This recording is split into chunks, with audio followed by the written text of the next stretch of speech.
So this is the Amarok, and it's a 12-inch knife. Comes with a taper tang, and the knife handle is Concalo Alves, which is actually curly or figured wood that you'll see here. As I move the wood, you'll see how it's got kind of a sheen to it. Yeah. On both sides. That's beautiful.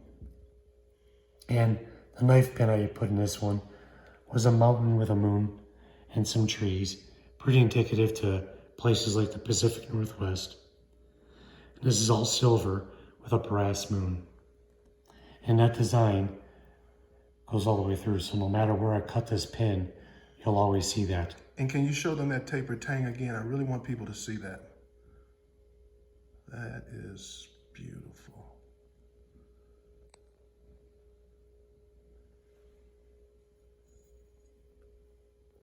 Sponsored by Midland, communication for every adventure, the industry leader in radio communication technology and innovation for over 50 years. Sponsored by MyMedic, first aid kits that will actually save your life, not just Band-Aids and gauze. Sponsored by TEMBO TUSK. Sponsored by Trail Rated Coffee. Sponsored by CK Knife and Tool. Always remember, the opinion you follow should be your own. Just consider the things stated here to be a second opinion from a complete stranger online.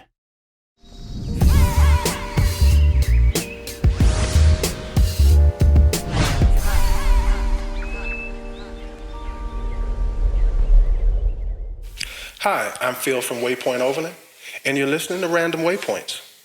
All right, so here we go. Welcome to the second season of the Random Waypoints podcast. This week we have a special guest, Chad from CK Knife and Tool, now in Gillette, Wyoming.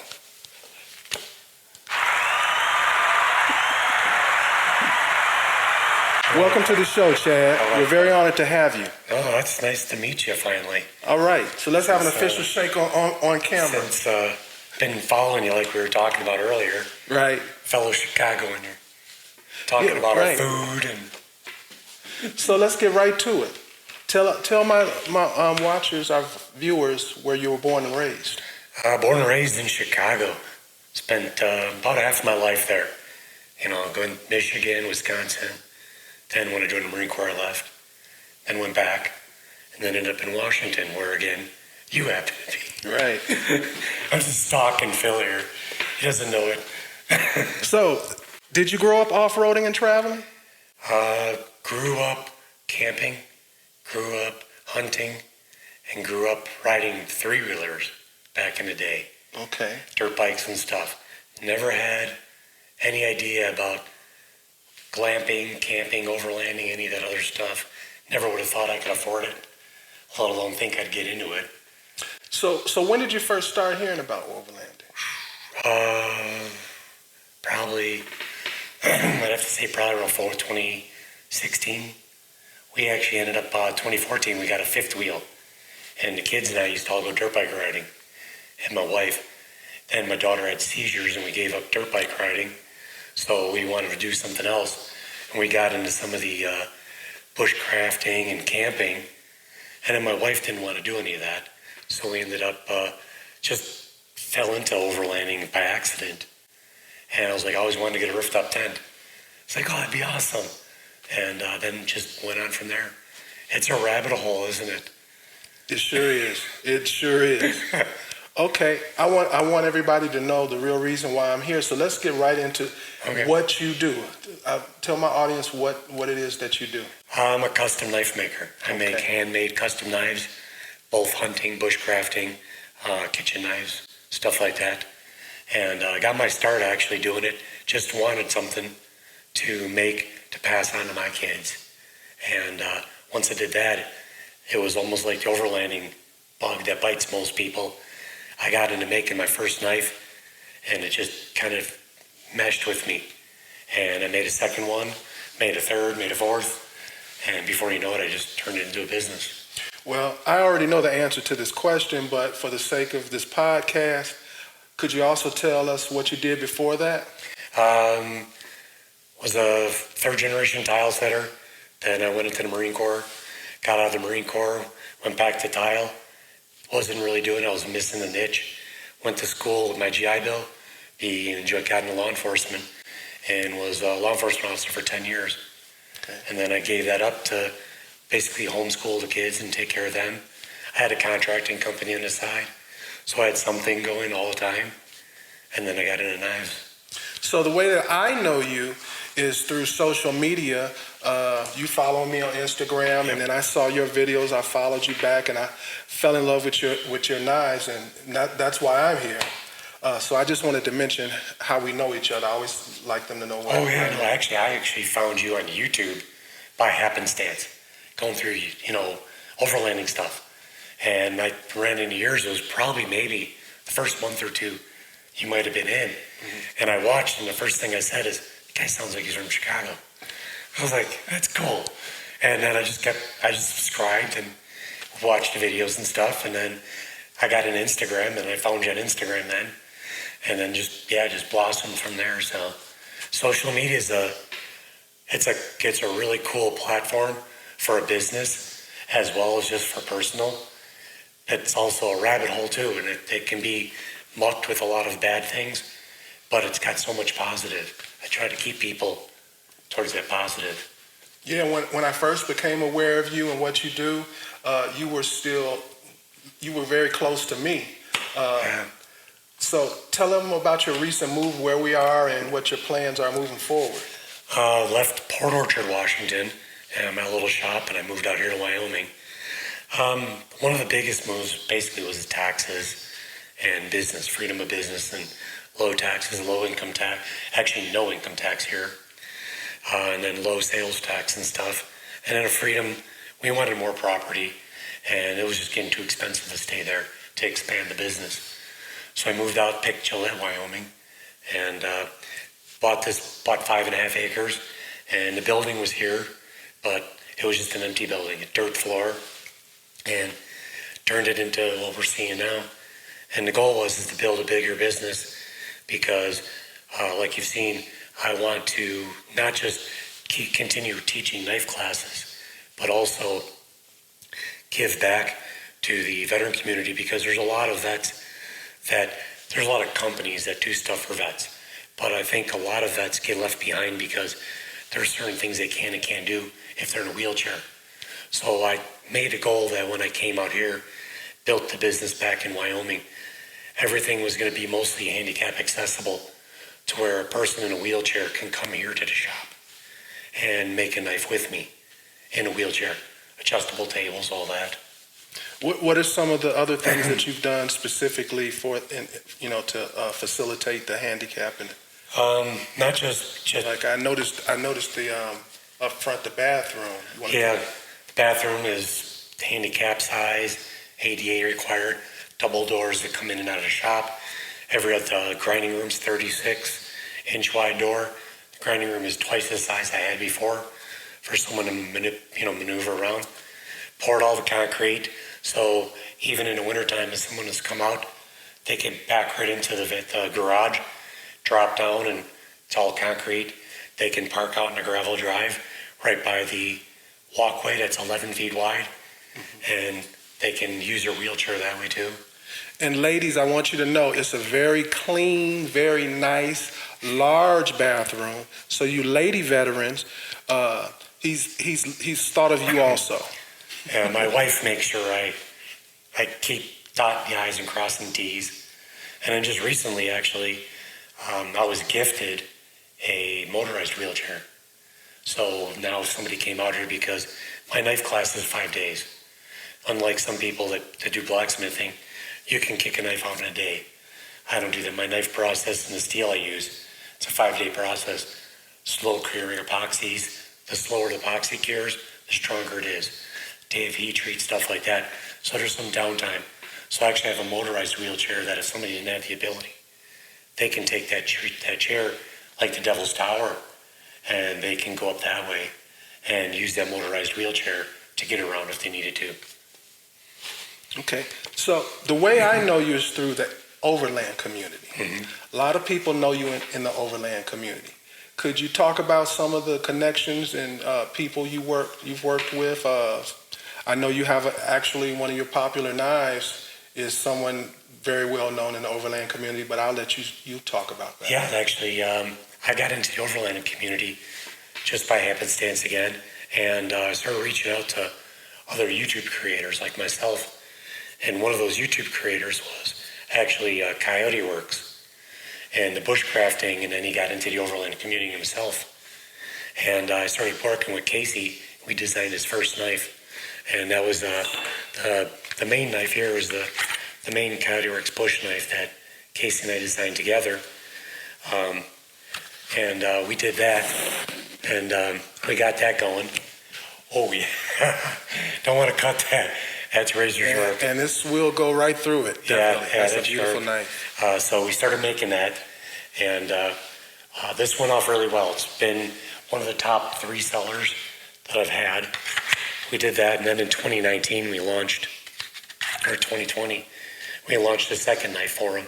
A little bit smaller for the women. This is my favorite. I know you said it's for the women, but this is my favorite. This is more EDC to me. Yeah, actually, that outsold this one now in regards to everything. So this was called the Coyote Pup. That was the bush knife for the 1.0. This became the Coyote Pup from there. And I've been making those for Casey for a better part of, I think, 3 years now.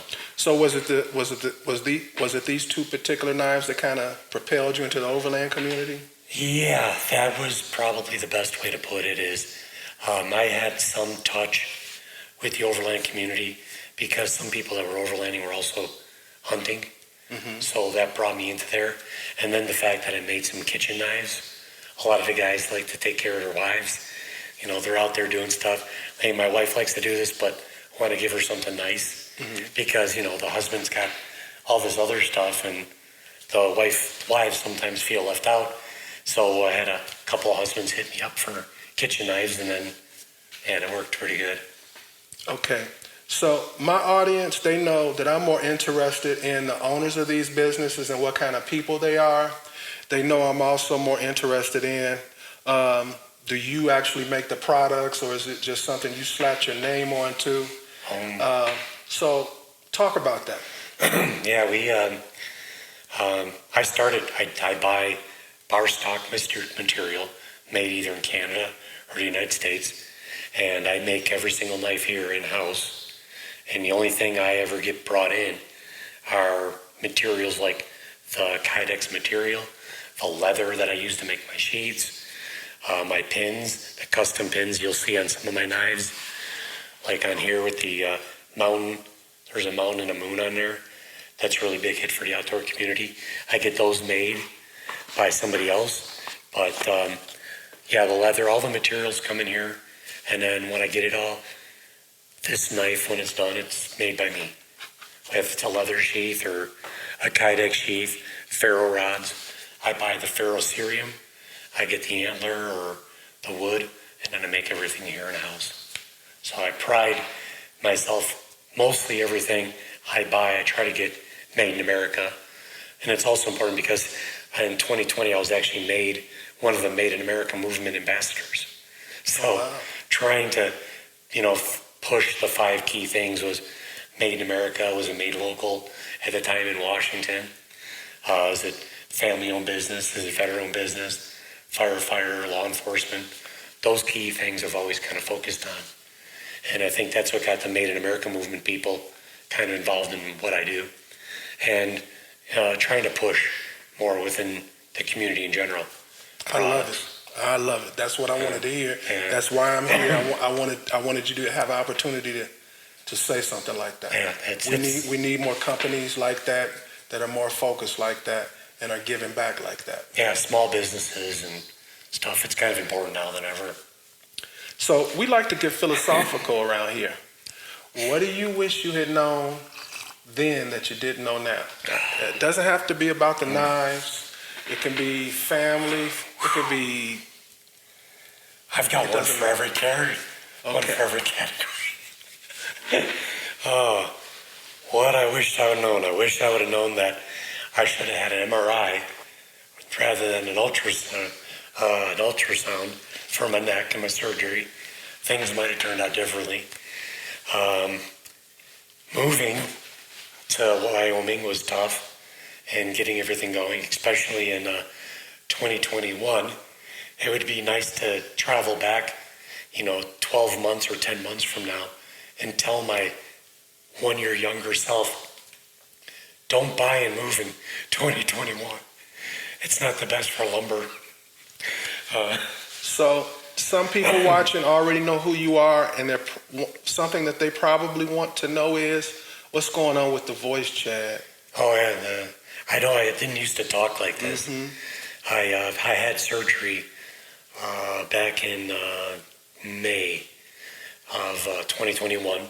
Had surgery in May, and it was for a thyroid tumor.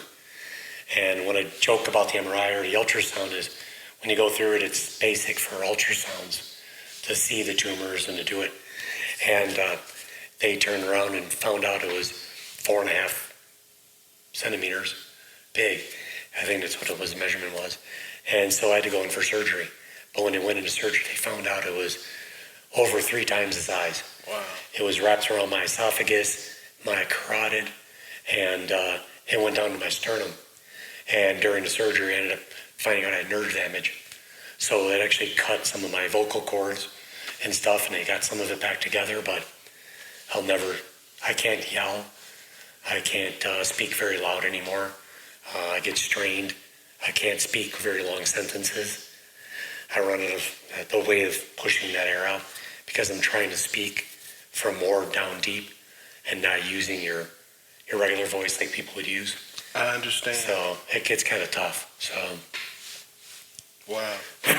So I know you make kitchen knives. I know you make bushcraft knives. What I want to know on a personal level is, what's the knife that you carry every day? What's your everyday carry knife? Oh, actually, it's in my truck. It's in my rig. I have a little go bag. It's a little bit smaller than my Pelican case there. It's a little go bag, and it's my Rogue. Okay, we'll take a picture and pop it up here, right now. Okay. Yeah, it's my Rogue. Actually, I totally forgot. I left the kitchen knife in the box down here. Forgot to pull it out. My favorite kitchen knife is the Kiritsuki. That's the one I use the most. And then after that's a Santoku. Those are my 2 go-to knives. But my knife in my pack is my Rogue, one of the first ones ever made. And then my second knife is actually a Jasper. Okay. That's right there. Okay. So as far as I knew you when things were rolling. Everything was pretty much doing well, and you were expanding into this big, gigantic, huge shop that you've got now. I'm going to show you a quick little tour of it. He's not done with it yet, but I'm going to show you a tour of it. This place is huge. Yeah, we just got done building this table. What kind of hurdles did you have to overcome to get as far as you've gotten to this point? The knife industry is tough, and getting a name out there is tough. Mm-hmm. And then there's a lot of people that make some beautiful knives that are collectors. Right. Then there's people that make really low cost, quick, easy knives. And it was my goal to try to fall in between them two. My knives aren't cheap, but my knives aren't expensive. My knives can be real pretty with the woods and some decorative pins, but they're not so extravagant that you don't want to go out and use it. It's that fine balance right there. And then it was just getting your name out there to let people know they can trust you.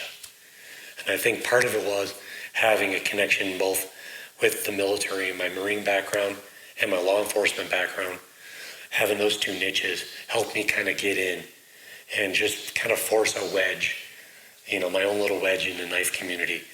And then using YouTube and social media kind of helped quite a bit to kind of expand from there.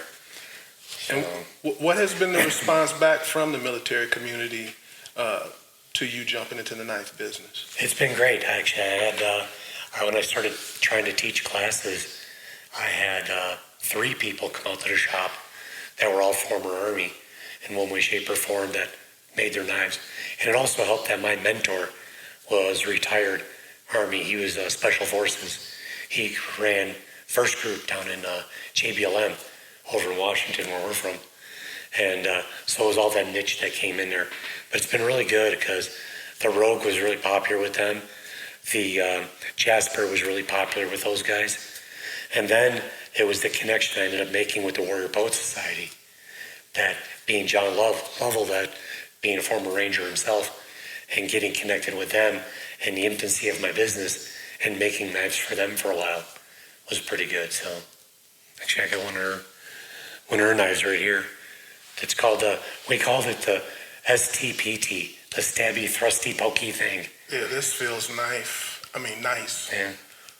And I designed that with Evan over at the Warrior Boat Society. So, and again, that's what's nice is priding yourself to be able to work with people that have an idea, like with Casey that I did with that Warrior Boat Society with this, and then Kit Badger being a former Marine, YouTube personality as well, more in the tactical industry, but Ivan and I designed that knife together, and we called it the Woodsman Shank, and I was selling those on the website too. And again, they're Ivan being a Marine, John being a former Army, and then my knife mentor, and all these other guys getting together. So that community was really good. It was really tight. Okay. I want to talk about the kitchen knives. Yeah.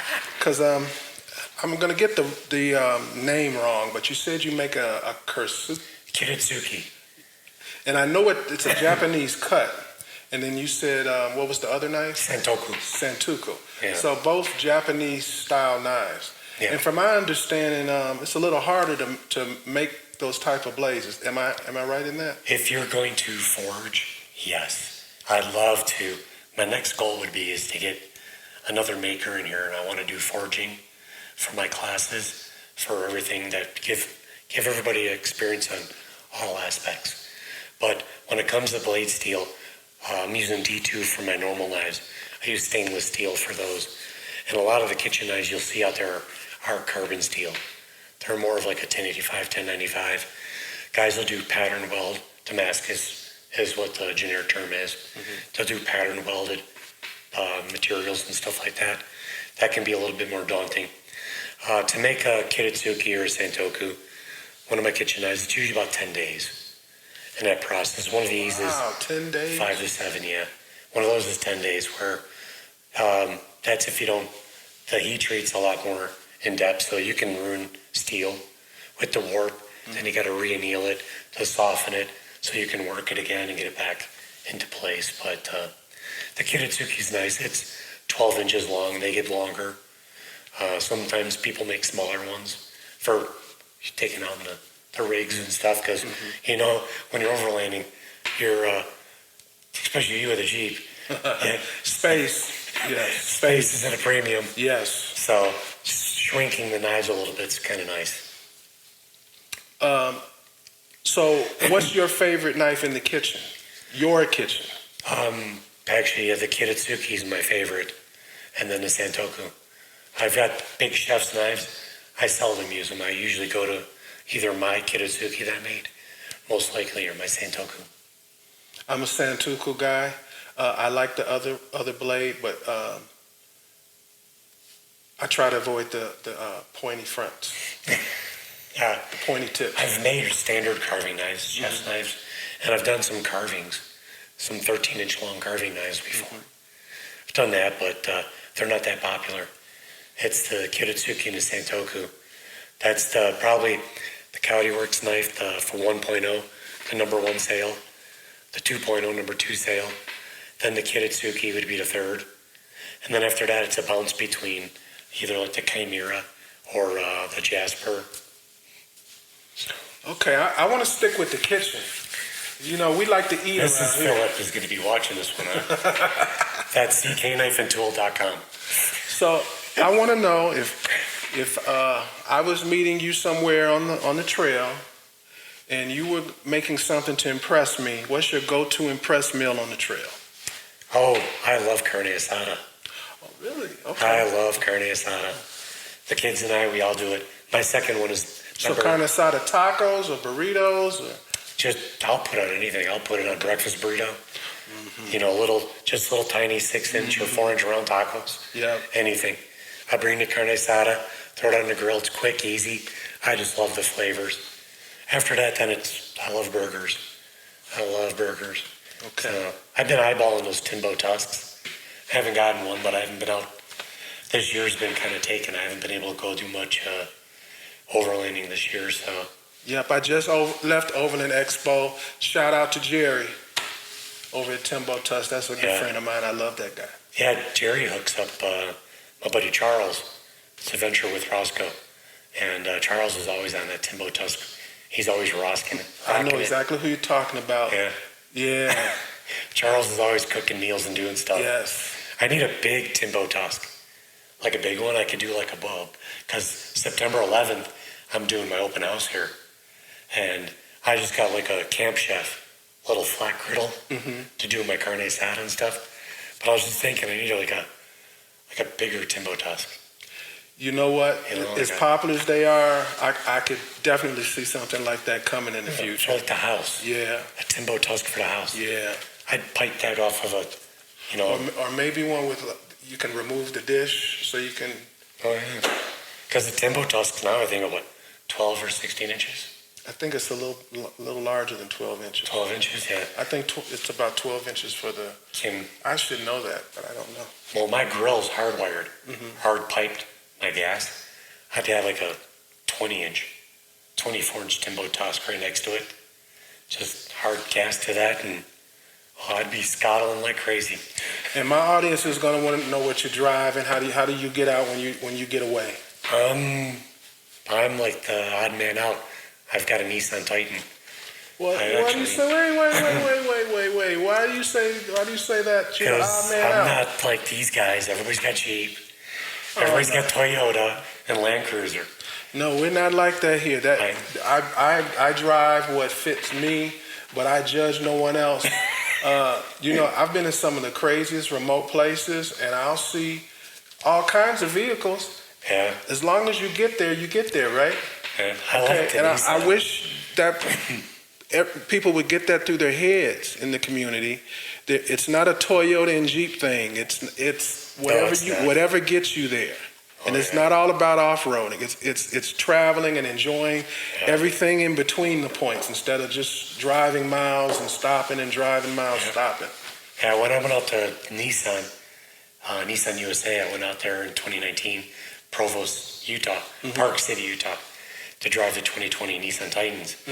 And they got a hold of me because of I was turning my rig into overlanding. I was trying to get it out there in the community. Because there's not a lot of aftermarket stuff. Right. And that's where it comes in. Having a Jeep, you can find so much stuff. Oh, yeah. Toyotas. And that's why guys like me get jaded and razz people like you. Because we get left behind in that. Yeah. And it's not until probably this last year, some more of the aftermarket stuff's been picking up a little bit. But I did a lot of stuff with either myself or just trying to find people. I built my own storage box in the back of my bed, but I had a buddy of mine over at Off-Road Warehouse down in California there. He hooked me up with a suspension system, so I put that on myself. I put some Ram mounts. It's the first person actually, from what I found out, the Ram or the Nissan Titan has a dashboard.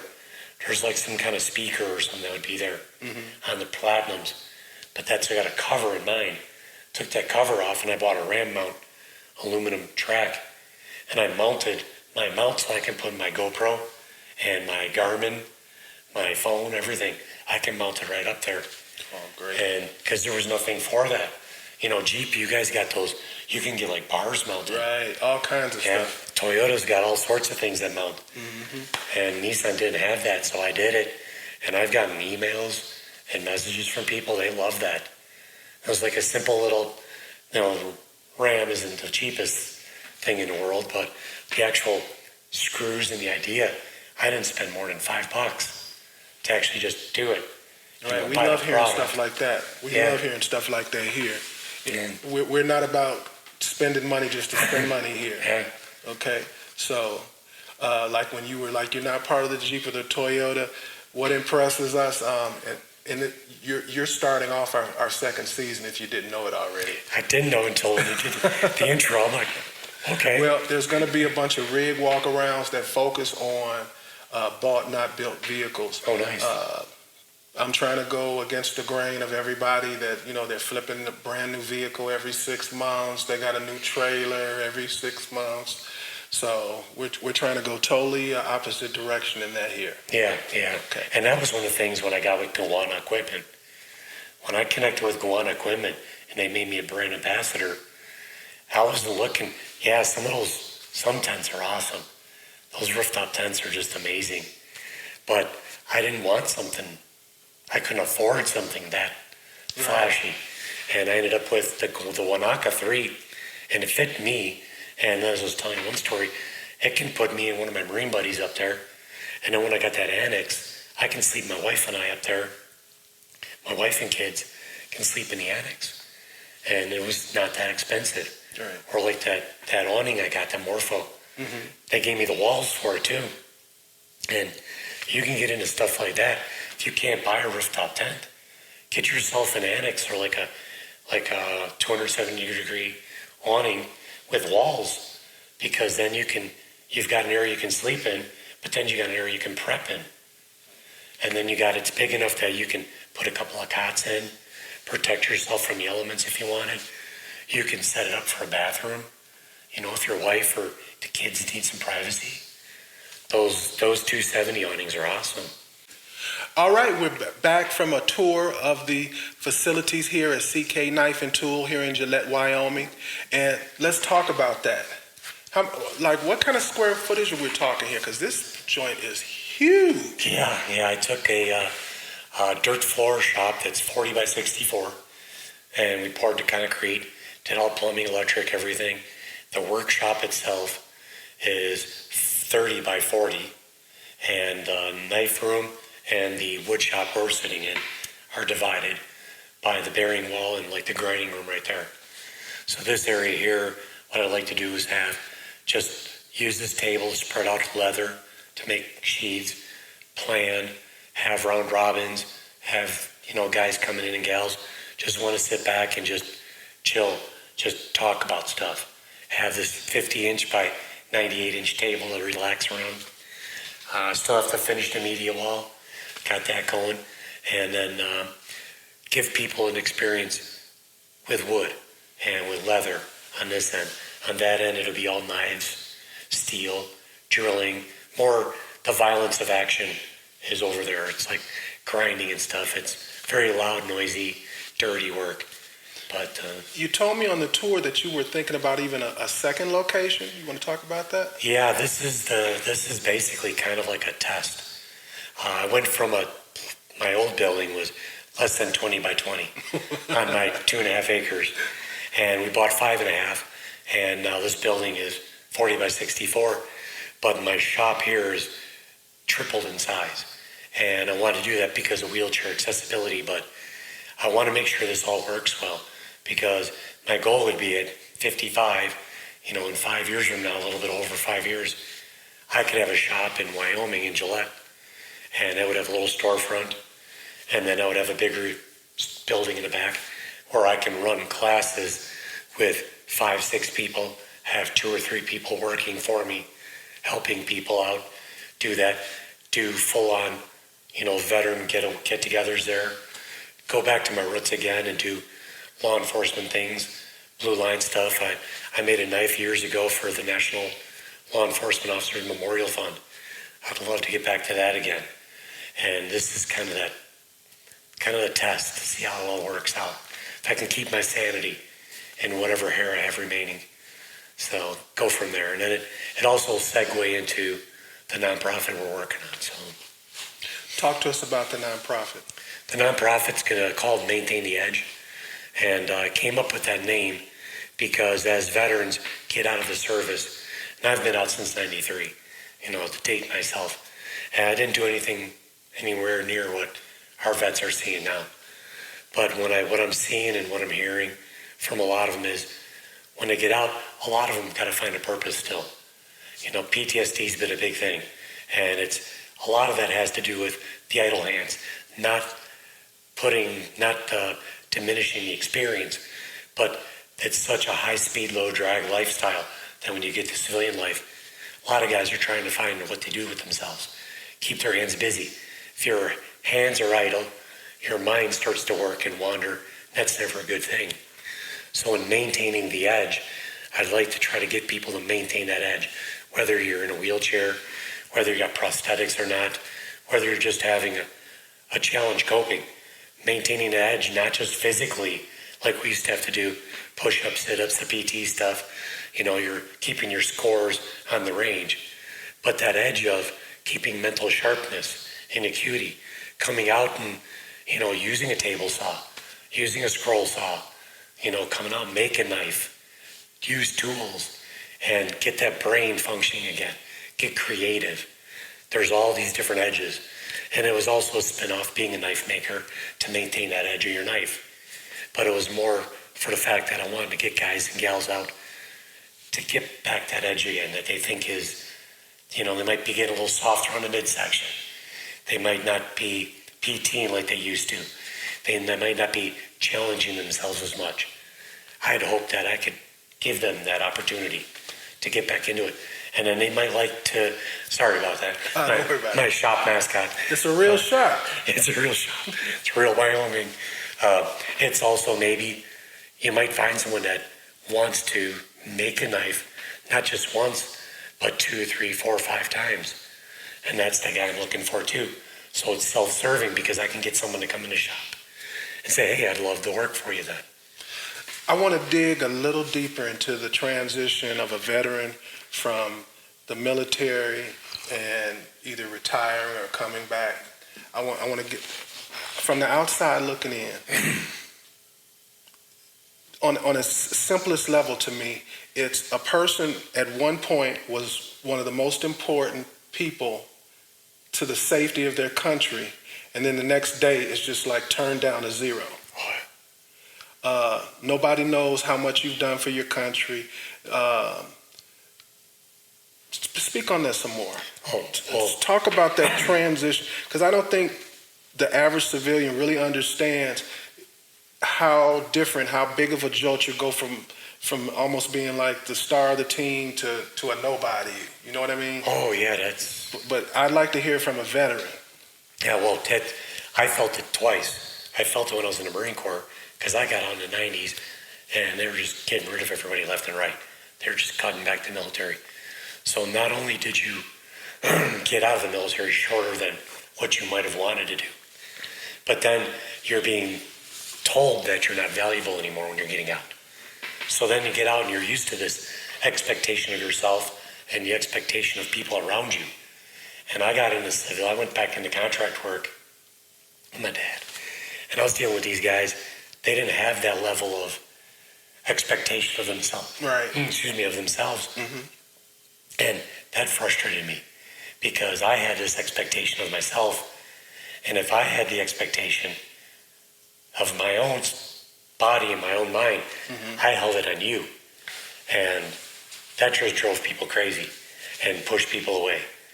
And then, you got to come to terms with that. But I was always, again, I got into construction. I was always working. I was always making things. I was always busy. And so that's what got me back to that maintain the edge. And then when I got out of law enforcement, you talk about, like I was a rifle officer. I did elder abuse. I did witness protection. I did all these things that nobody ever knew about. Most people still don't know to this day.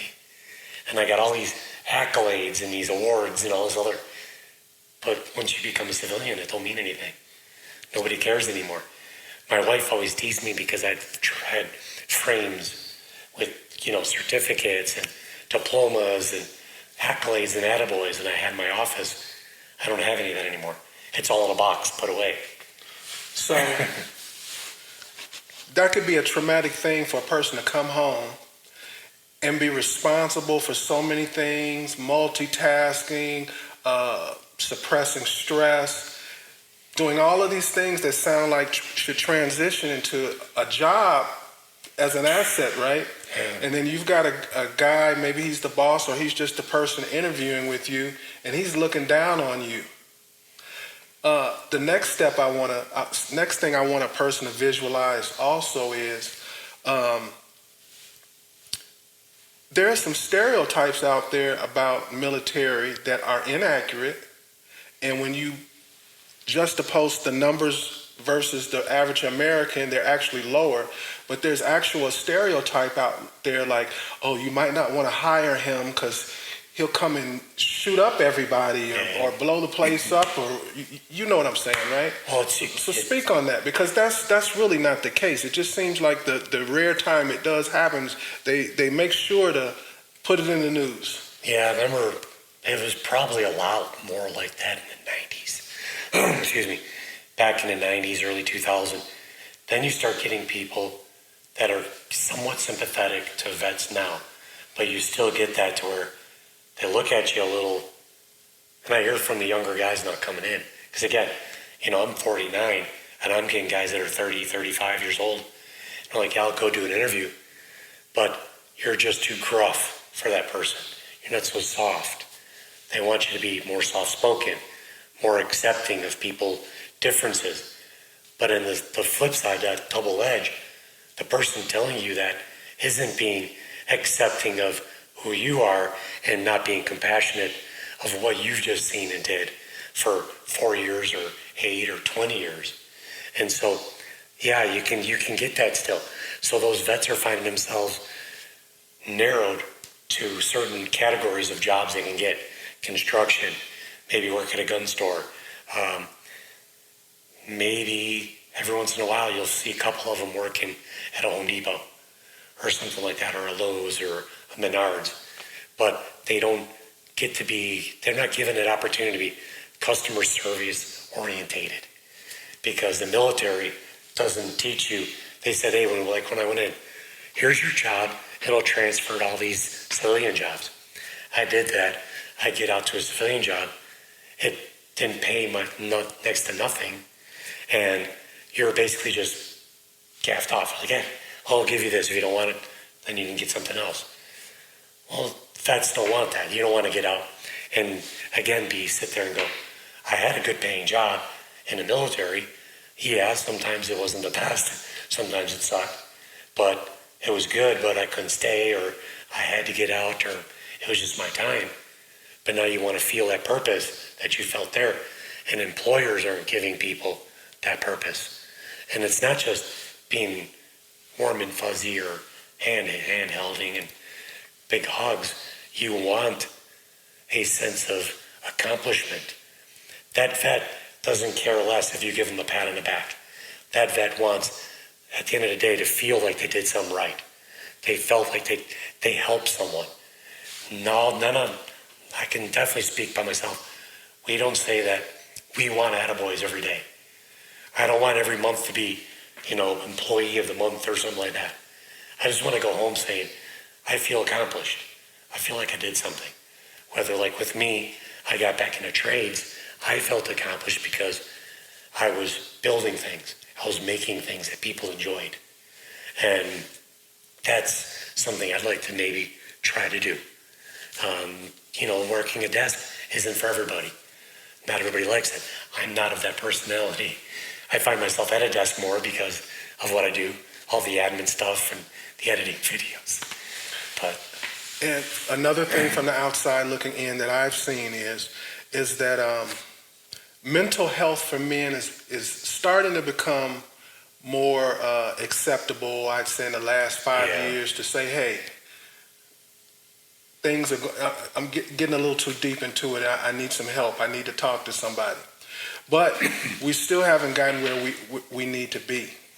And I think part of that mental health is if I hire you and I give you purpose, if I as a customer and I see you and you're working there and I treat you the way you should with respect, that's going to help you with your mental health right there. Yeah.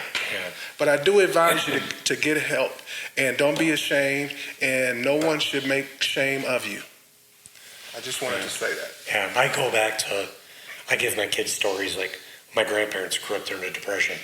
So I tell my kids about the stories of how it was like to live in Chicago during the Depression. Mm-hmm. But I also talk about, when you look back at the World War II vets, you're looking at Normandy. You're looking at airborne units dropping from the sky, landing in country. They didn't even know where they were at, trying to find their way around and do stuff. Some of the most stressful moments with some of the lacking of technology versus what we have today. Those guys and gals came back, especially the men, came back after World War II. Just, I couldn't even imagine what it would be like. But what did they have? Most of those guys that came back, they went back to coal mines or oil mines or building high rises in Chicago and New York and Philadelphia and steel plants. They started having purpose again. They started working. They farmed. They worked. They did things. They created. Many people in my grandfather's time were very, very creative. They didn't buy everything. They made what they had. They were still thrifty with $1 because they came back after dealing with all of what they experienced. They know what it was like to go without. And I think now it's a big thing is giving those guys purpose, giving men and women that are serving, coming back, not just to sit around, collect a VA check, go talk to a meeting once a week, and that's it. You're getting 80, 60, 80, 100% disability. And most people won't employ you with that. What are they going to do? They're sitting around watching the news. Who wants to watch the news now? Oh my goodness. And then, again, idle hands, the mind starts to wander. You go back to the bad times. Give them something to do. And like a job like mine or others, this isn't, you got to be here 8 a.m. to 5 p.m. You get 2 15-minute breaks and a half-hour lunch. This is, you come in your work, you're creative like this. Be creative, get, and then also be like, hey, I got to get going, I got to take it easy then do that because you're someone that understands. Some employers don't, some employers can't. I'm not going to bash them for it, but I think more employers have to. I do too. Give them that break, give them that little. I want to talk to you about Chicago. Oh, the food. But before we jump into Chicago, I want to talk about Wyoming. Now, you've kind of covered that taxes, finance, and business type thing was a lot of the impetus for you coming here. But minus that, why would a person want to live in Wyoming? Tell me, there had to be other things involved with you saying, hey, I want to live here. Well, the standing joke is there's more animals than people in Wyoming. There's actually more cows than people. Wyoming has less than 600,000 people. It's the second least populated state. It's one of the 5 largest states, I think, but it's the second least populated next to Alaska. I've had enough of big populations and, big cities. I didn't want that anymore. I didn't want all that. I can go without. I don't need to be by big strip malls. I've never been a big strip mall person. I don't need to go to the theater because, well, in my own personal opinion, I don't like giving people a bunch of money that have a very contradicting viewpoint of my own.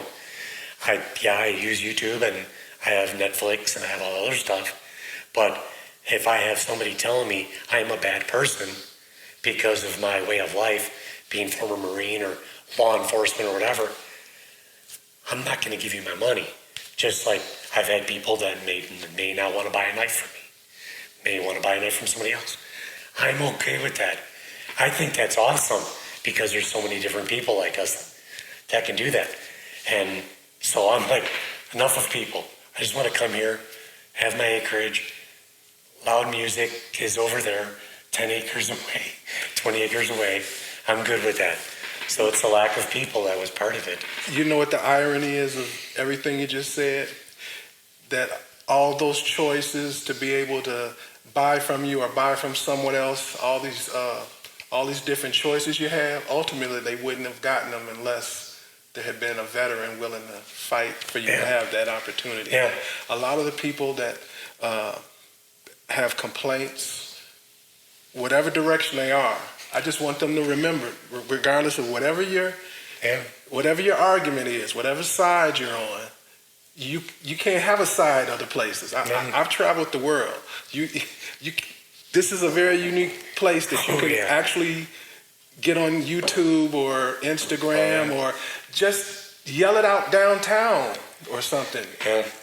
They'll snatch you up in some countries. Yeah. So I just want people to at least understand Oh. that. Keep complaining, but just realize why you can complain. My wife's from Poland. Okay? She's got more in common. My grandmother just passed away this year at 99. She was 99. Sorry, Grandma. But she had more in common with my wife being born in a socialist country, Poland. My wife used to tell us stories. She would tell the kids every beginning of the year they'd get a little card from the government and her family for every family member. That card was for a new pair of shoes. My wife's a year younger than me. She had one phone in her town Oh, wow. of like 200 people. She grew up where there's only one phone in town for the longest time. Yeah, that's crazy. Growing up, learning how to can and have a farm and raise your animals and do all that. Yeah, so when she moved here, it's like, you're very grateful for what you have. Well, you know I'm from Chicago, but my family migrated to Chicago. They're originally from Arkansas and Mississippi. And so I totally understand that. I understand town after town, each with all outhouses and... Now, we have working plumbing in Wyoming. I'm just saying that. Phil's making it sound like we don't. We're not that backwards. He made me go outside to use the bathroom. That bathroom is nice and clean. But we got Menards. I've got Home Depot. We got movie theaters. We're like 35,000 people in Gillette. And that's what I like. It's a small town atmosphere. It's a small town, but I had some excellent sushi downtown. See? I mean, we got a couple of awesome steakhouses. Old Chicago does pretty good pizza. I had a good calzone from Old Chicago. And if you're trying to get an idea of where we are, he's about an hour and 15 minutes away from Devil's Tower, which is probably the most famous, iconic monument in the whole state. So, and my sales tax, to get Gillette to kind of put that together, my sales tax is 5%. Oh. I have no state income tax. If you're a veteran, there's no income tax on your disability. There's no income tax on your Social Security. If you're a veteran and you're a resident after 2 years, you call the county. They give you a discount on your property taxes. Home Depot still gives me a discount. The Rising Edge Services, the electrical company, and Renegade Plumbing both gave me discounts on building this to support, because they're some of the supporters. I'm working with the high school. I'm going to join with the high school for marketing, advertising, help them out with the high school. But it's huge. I mean, my high school, the kids are at now, it's 1,200 kids. That's big. But when you go there and how they deal with stuff, it's so small town and community. And that's how they keep Gillette. And that's why we picked Gillette over something like Cody, which I liked. Cody's beautiful. I got a buddy, Dave, who lives up in Cody. He owns a Proud Cut Saloon up there. And yeah, shameless plug for you, Dave. But Hi, Dave. really nice guy. He's a transplant from East Coast. But it was, again, moving out here. We wanted that kind of environment. Lots of blue collar. A lot of people are really thankful. Recently, there was a Marine that actually died in Afghanistan. He's from Boudront. I'm sorry if I'm butchering that. I never even heard of it. It's just south of Jackson Hole, Wyoming. That town's like 100 people. Wow. And he was killed in the attacks that happened a couple of weeks back. So yeah, it's really, they really have half-mast flags, anthem, all that kind of stuff. That's how I grew up. And that's what I wanted my kids to be back in. So, not the big city, even though they're saying I miss Chicago food and I miss the Chicago skyline. I don't care where you're from. Sorry, I'm going to insult you, but Chicago's got the best skyline of anywhere by far. And some of the best food. You're not going to get an argument out of me. So what would you, if I snapped my fingers and we were in Chicago right now, where would you want to eat? Oh, I want Gene and Jude's. I want Italian combo with hot peppers, juicy with some fries. Dipped or not dipped? Dipped. Dipped. And then I want Italian ice next to it. I'll have like a Dr. Pepper or something, but I want Italian ice for dessert. Okay, my wife is from Chicago too, so we play this game like every other day, and we always have some taste for something. Mine is usually for Harold's Chicken, Pepe's Tacos, or Eduardo's Pizza. Eduardo's Pizza, okay. And just to be clear to my audience, it's even though they sell deep dish pizza, it's a thin crust pizza. Get the thin crust from Eduardo's with spinach. Yeah, thin crust is awesome. I like deep dish too. My wife's a thin cruster. I make deep dish pizza. I actually got a cast iron skillet. Okay. I use only for my deep dish pizza at home. Now for deep dish, I'm a Malnati's guy. Lou Malnati's, yeah. I used to go up there to eat all the time. See, we're a little different. I'm a North Sider. Phil's more South. So, see, but I'm a Cubbies. But he said he'd go Cubs. I go Cubs too. See, I used to walk up to the Wrigley Field. I used to walk 10 miles to go see the Cubs play or take the CTA. Well, when I lived in Chicago, growing up, the White Sox stadium really sucked. Yeah. And when they transitioned to the new one, yeah, that was nice, but you didn't want to be around there. But if you go around there nice, it's real nice around there now. Now, probably, yeah. Yes. It's been a long time. I remember when they tore it down. Mm-hmm. Because when they were building the old one, they tore it down. I was dating a gal that lived in that neighborhood because she was going to UIC. And that neighborhood was not good. Well, you can walk from the stadium all the way to, do you know the Illinois Institute of Technology? Yeah. You can walk from there all the way to the IIT safely through beautiful homes. Oh, things change, man. Things change. And a second food would be, I miss Chinese food. We had a Chinese place down off of Harlem, Madison. It was awesome.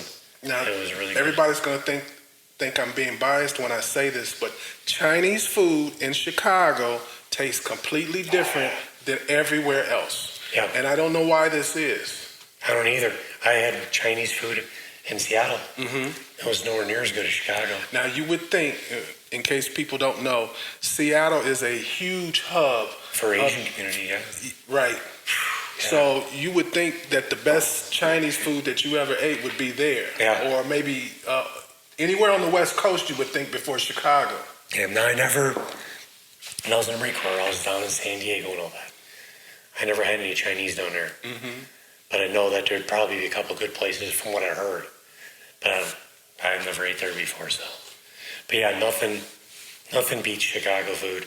Even like Italian sausages. Yes. Hot dogs. Hot dog buns with poppy seeds. Yes. I mean, how hard is it, people? Come on. Hot dog seeds with poppies. Well, we used to be the meat capital of the world, right? Yeah, it was. And I think we hold that pride. We may not be the capital anymore, but we hold that pride. We have a lot of sausage makers, a lot of Frankfurt makers. You remember Portillo's? That's actually, when you were talking about the dip roast beef, that's actually my preference. I like to go to Portillo's, me and my wife. We used to tile the restaurants. Oh, really? Yeah, my dad. Well, they're the big kahuna now. My dad buys it on the line. Mm-hmm. He doesn't do the internet. He calls them up and he mails Portillo's to us. Oh, okay. And when we get out of here, I got to show you all of the big city restaurants, the famous ones there's an online place that you can have all that stuff shipped to you, and then you can cook it at home, like the I don't want to say the nickname because it's not politically correct, but I can't think of what they call it. The place people used to go to get sausages and smothered pork chops on Halsted. Oh, gosh. They used to call it I can't remember now. Something Town. I don't want to say that. Trying to think of the name of it now. The Jade Town. Yeah, I can't. Okay, we'll let that go. I was there probably, I haven't been to Chicago since 2012. Oh, you got to go back then. It's not safe anymore.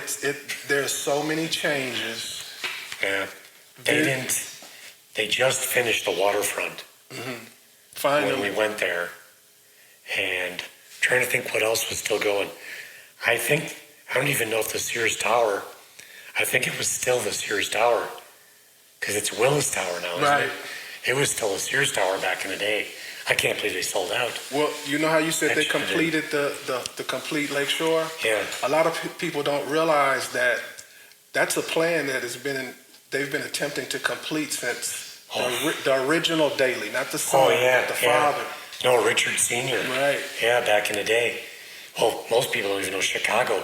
Most of the Chicago waterfront is built on landfill. Right. It's like it's standing still. Well, and even if you go back further, it's swamp. Yeah. And Chicago means stinking onion because that was the only thing that grew in these swamps. Yeah, my grade school that I went to, my dad went to, my mom went to, my cousins, my uncles, we all went to that same school. My grandmother was the first graduating class of Devere School, and she remembers when it was built because she said it was built in a swamp. They used to take logs and stuff and fill it in. That school's still there, still standing to this day. Yeah. Yeah, I think actually State Street is like the border of where the ground actually starts. Probably. Do you remember when it flooded? No, you were already gone. No, when we had that flood. I was gone. Okay. Yeah, I was in Seattle. I was with Seattle PD at the time. But I remember because a friend of ours lived off of River Road, East River Road there. Her apartment, she had a ground apartment. The entire thing was flooded all the way up to the ceiling. Yeah, Franklin Park, River Grove, all that area in there, Rosemont, all that started getting flooded. And it was funny too because they had the Deepwater Tunnel project going. Mm-hmm. They wouldn't open it. They weren't opening those. They didn't want to open them. And they were afraid it was going to be damaged. They built this big tunnel underground. Right. If you guys don't know. It's like 15, 20 feet tall, these huge tunnels. To take water runoff. Right. To be in these big tunnels. During the big flood back then, they didn't open the tunnels. It wasn't complete, but parts of it was. Right. But they wouldn't open it because they were afraid of damage to the tunnel system. So everybody flooded. That's a shame. It was irony. But I don't even know if they're even finished now. That's like a 20, 30-year project. I don't know. I don't keep up with those things anymore. But I miss Chicago. It was fun talking to somebody about my hometown. And I miss the food. So look, Chad, tell everybody how they can get in contact with you if they want a knife. After we're done, I'm gonna take some pictures and stuff for everybody to see, and I know somebody's gonna want to get a knife from you. Yeah, right now it's always ck-tool.com. The best way to reach me is either through the website on the contact, and then Instagram. Those are the two best things. You could do ck-tool@gmail.com or sales@ck-tool.com. Different ways. But the books have been closed all year. I've got, when the shop opens up, the September 11th is the open house.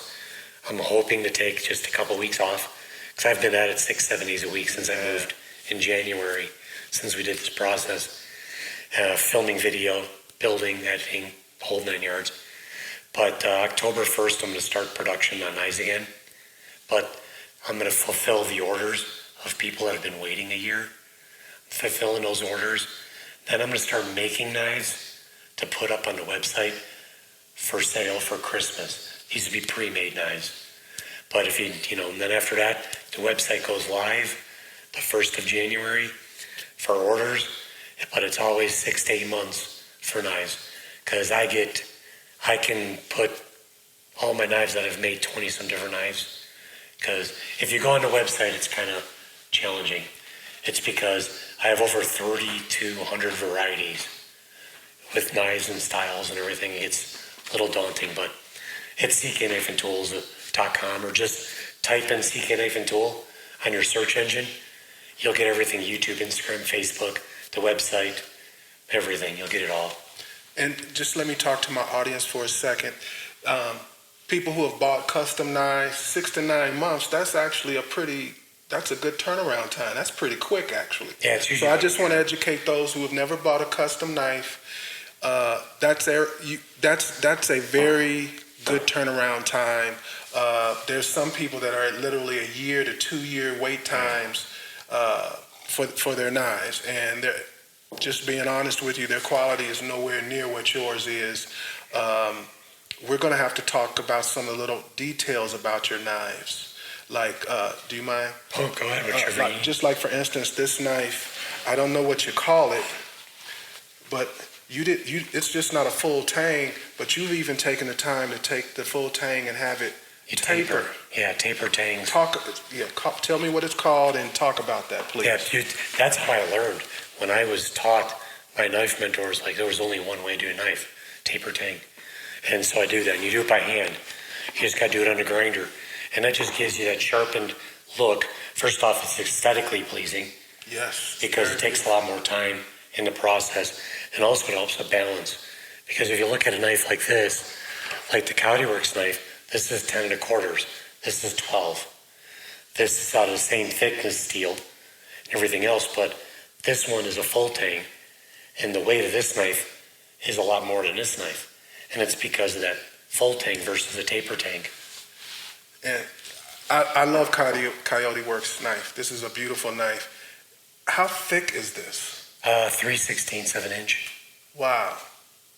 That's how I Nice started weight. out. Yeah, you want it's the same as this one. Another thing that I wanted to mention is you don't have it on every knife, but a lot of your knives have like little logos and decorations and the little pins. Sometimes you have decorative pinning.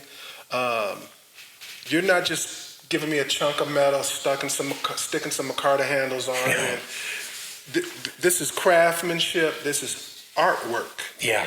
So I want to emphasize that to people. Yeah, the pins are custom. I've done company.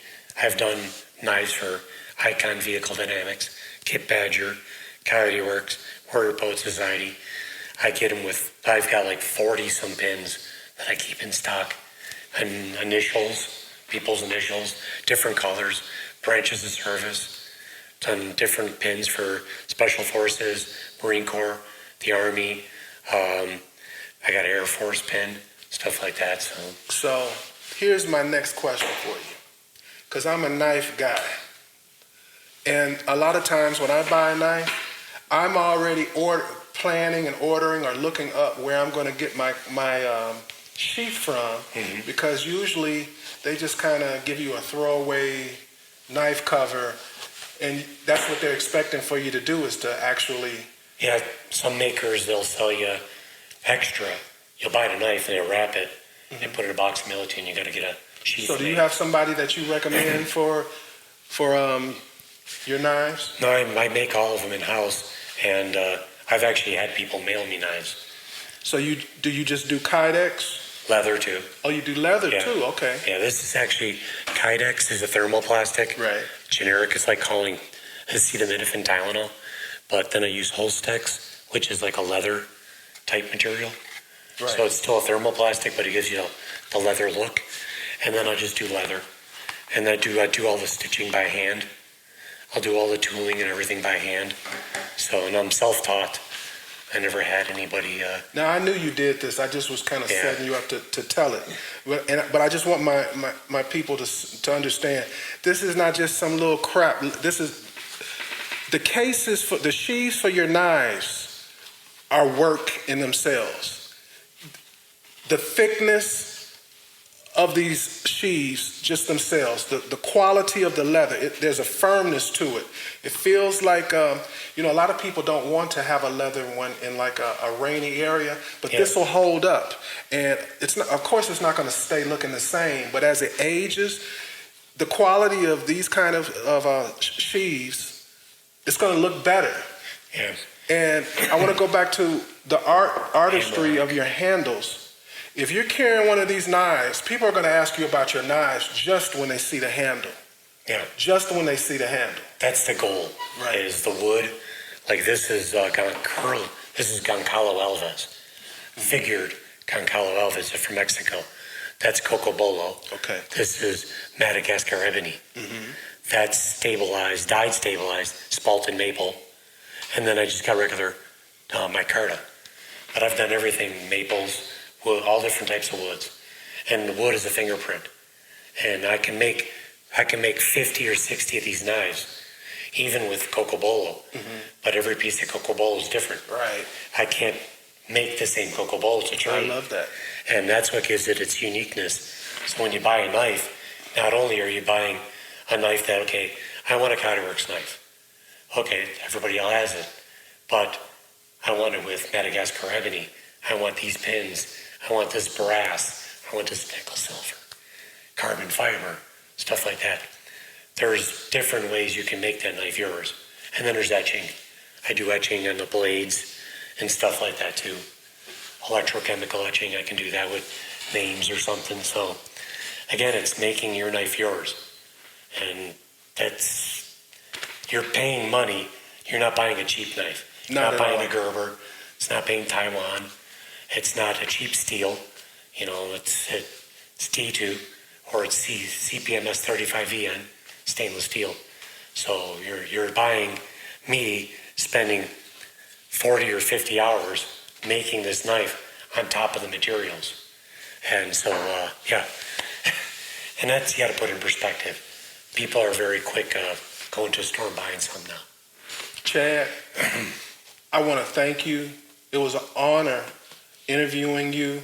Anytime that I can have the opportunity to showcase a veteran who's giving back, who is as talented as you, who is doing something American-made, it's an honor for me to have you on the podcast.